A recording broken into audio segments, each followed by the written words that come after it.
Hi everyone, welcome to Gagan story time. आज की हमारी स्टोरी है बहू जां बेटी।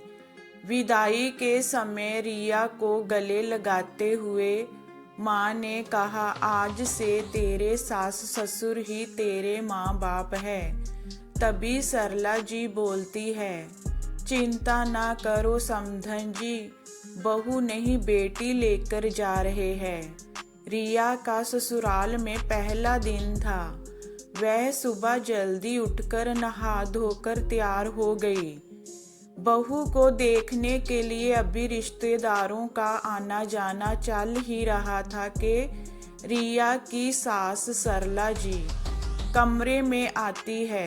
अरे जय, क्या बहू तुम तो ऐसे ही बैठी हो बिना घूंघट के? नई नई शादी हुई है, सबको ऐसे ही मुंह दिखाती फिरोगी क्या? चलो घूंघट कर लो। रिया को पहले ही दिन अपनी सास सरला जी से ऐसी व्यवहार की उम्मीद न थी। शादी के पहले फोन पर जब भी बात होती थी तो हमेशा यही कहती थी, सीमा की तरह तुम भी हमारी बेटी हो, बेटी की तरह रखेंगे। फिर जे क्या? रिया ने सोचा शायद अभी रिश्तेदारों का आना जाना है, इसीलिए ऐसा कह रही हो। रिया ने उनकी बातों को दिल से नहीं लगाया और लंबा घूंघट करके बैठ गई। मेहमानों के जाने के बाद भी सरला जी हमेशा रिया को ससुर जी के सामने भी घूंघट करने के लिए टोकती रहती। एक दिन सरला जी और रिया साथ में खाना खा रही थी। रिया को रोटी चाहिए थी, घर में कोई और था भी नहीं, तो रिया ने सोचा खुद ही रोटी उठाकर ले। रिया ने जैसे ही हाथ बढ़ाया, सरला जी जोर से चिल्लाई, अरे पूरे रोटियों को जूठा कर देगी क्या? बहुओं का जूठा शुआ ससुर जी नहीं खाते, तुम्हें नहीं पता क्या? सरला जी की आवाज में इतना तीखापन था कि बेचारी रिया की भूख ही मर गई।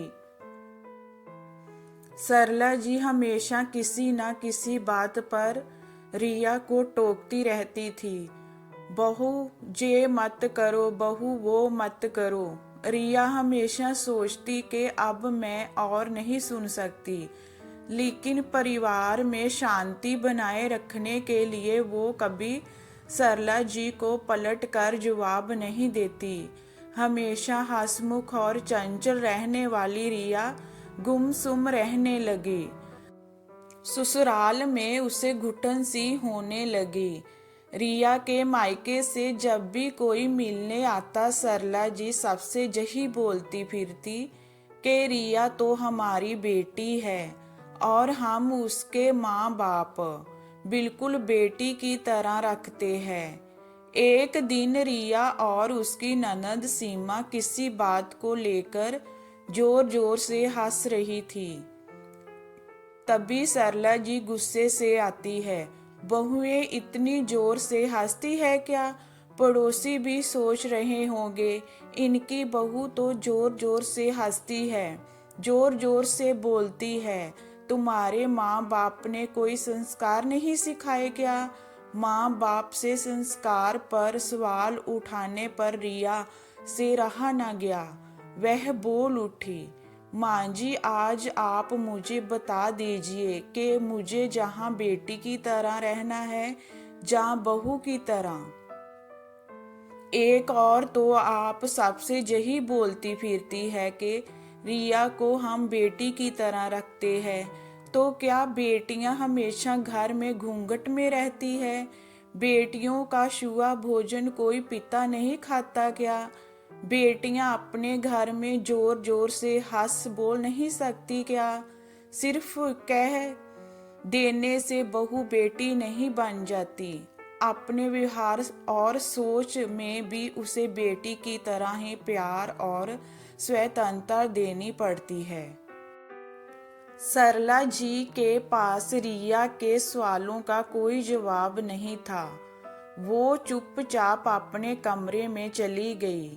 तो दोस्तों, हमारे समाज में आज भी ससुराल वाले यही कहते हैं कि हम बहू को बेटी की तरह रखते हैं।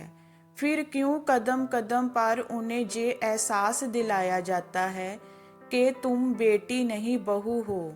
सिर्फ बहुओं से ही ये अपेक्षा की जाती है कि वह सास ससुर को माँ बाप की तरह प्यार और सम्मान दें। और जो लड़की अपने माँ बाप भाई बहन को छोड़कर आती है, वह ससुराल में सभी को अपने परिवार की तरह मान भी लेती है। पर क्या ससुराल में उसे बेटी की तरह माना जाता है? उसे बेटी की तरह पहनने, ओढ़ने, घूमने फिरने, हंसने बोलने की आज़ादी दी जाती है? ये स्टोरी आपको कैसी लगी हमें कमेंट में बताइए। लाइक कीजिए, शेयर कीजिए एंड वॉचिंग के लिए थैंक यू।